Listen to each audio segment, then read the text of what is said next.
Hey sis, and welcome back to my channel. I'm Kayla, aka KayFitt, a fitness enthusiast, certified personal trainer, and just an overall self-love enthusiast. And in today's video, I'm going to share some tips on how I lost 10 pounds of belly fat in 2 weeks. But the amount of time I did it in does not matter.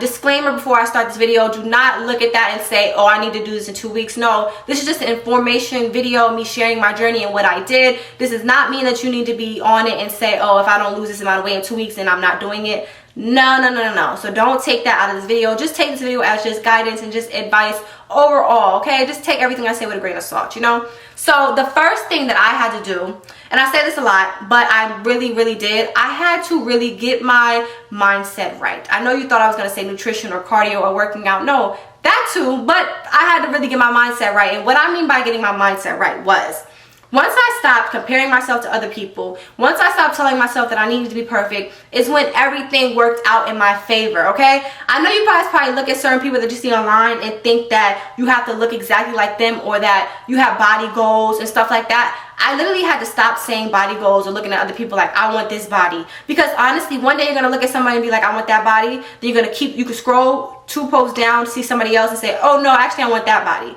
And the more you scroll, it's going to be a bunch of different people with different body types. And you're like, oh, I want this, I want that, I want this.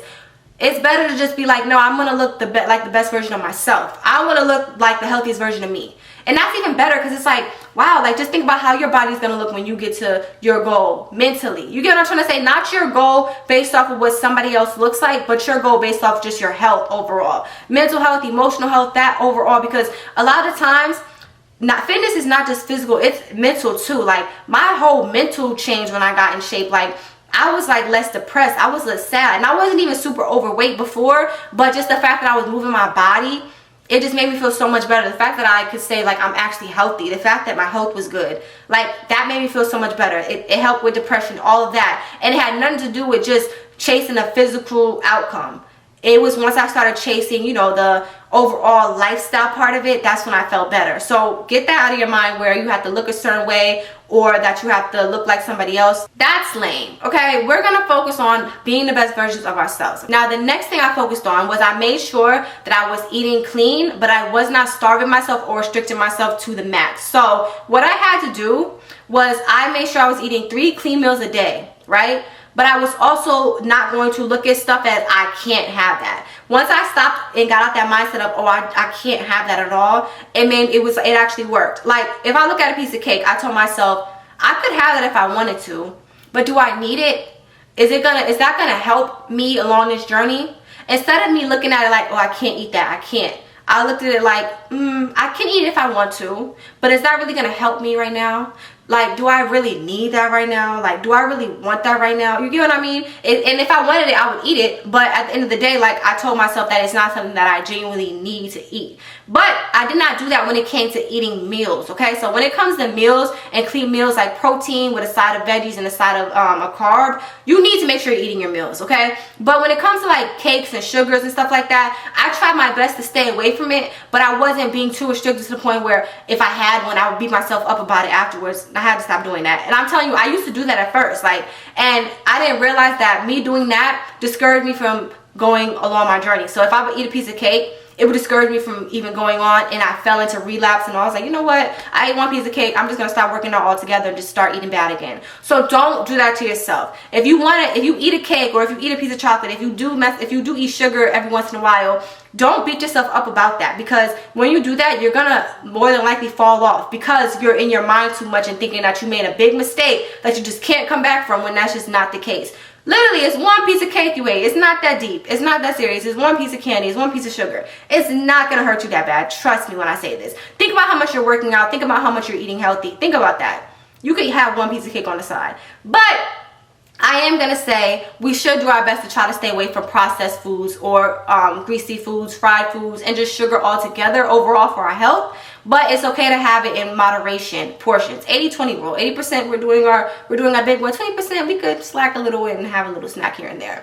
Now, the next thing that I focused on was my workouts. So I was not, honestly speaking, I saw the best results when I stopped being too intense with my stuff. And that's funny because I do high intensity interval training, but that's not overworking myself. I'm not running around on the treadmill for an hour, or I'm not doing anything super duper intense. I'm doing HIIT workouts every once in a while, like 10-20 minute HIIT workouts from home, or I'm walking on the treadmill doing an incline walk like 20, 30, 40, even an hour if you want. But it's not something that is not manageable and not doable. I'm not overworking myself to the point where I can't even like do anything else that whole day. I'm not overworking myself to the point where I gotta be in bed all day because my body's so sore and I'm just doing too intense stuff. That's not what I'm doing. And honestly speaking, a lot of the times people think that they have to be super duper intense to see results, or if they're not even sweating at all, they're not gonna see results, when that's honestly just not true at all whatsoever. Actually speaking, I found that the less intense workouts, or just like the workouts that are more simple that I could do from home, they gave me the best results I did.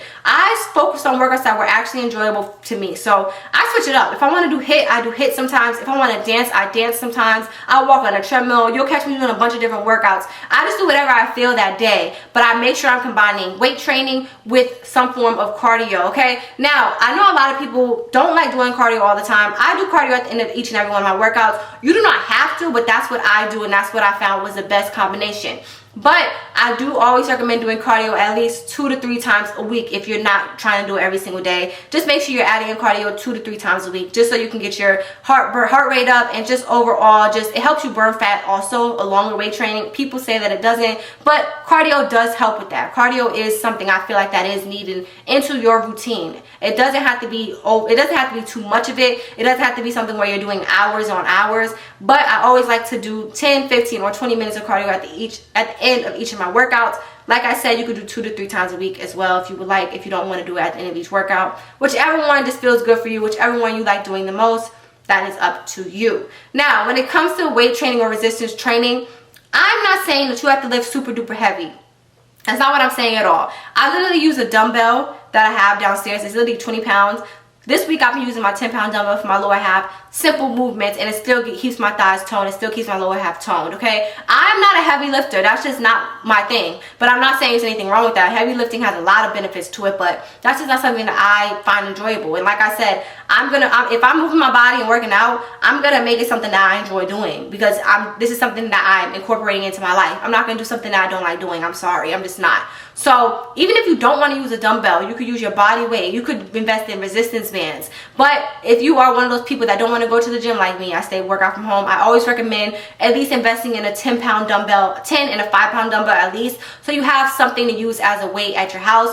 Or if you don't want to buy anything at all, you could use something around the house that weighs something. A small trash can that you have in your room that can weigh like 2 pounds. A pillow weighs something. Just anything around your house that weighs something you could use. The movements I love to do for my lower half: squats, hip thrusts, and some form of lunges, okay? Squats are great for my legs. Hip thrust is great to isolate my booty, and lunges works with both. It works for my booty and my thighs as well as my calves too. So I like to have it all matching and all thick. I just like to have thick thighs. Now, since I do lighter weights, I try to do higher reps, but you really don't have to. But I'll do like 10 reps instead of like doing like 5. So I'll do like 5 sets of 10 instead of doing like 3 sets of 8. You get what I'm trying to say? I'm just upping the reps just a little bit, but I'm not overdoing it and not overworking myself. You'll be surprised. The simplest movements, the simplest workouts will get you a long way. And also, secret, I do the same workouts in rotation. As you can see probably from the workouts that I post on my page, they're literally the same type of movements, but I just mix them up a little bit. But it's the same form of movements, and trust me, they get you results. These are workouts that I literally do. If I'm not doing my workouts that I post, I'm walking on a treadmill. Period. That's what that's literally what I do. I do these workouts. So these are not just workouts that are just coming out of nowhere. These are workouts that I really do. And I found that simple, steady pace, basic movements give me the results that I want to have. So I'm going to continue to do that. Period. Okay? Now, the next thing I did was I set a routine for myself. So I was like, what days am I going to work out this week? And also meal prep. So in my head, meal prepping is like goes with routine. So I meal prep my meals. So what I would do is I would meal prep for the week. So I had to suck it up and be like, you know what?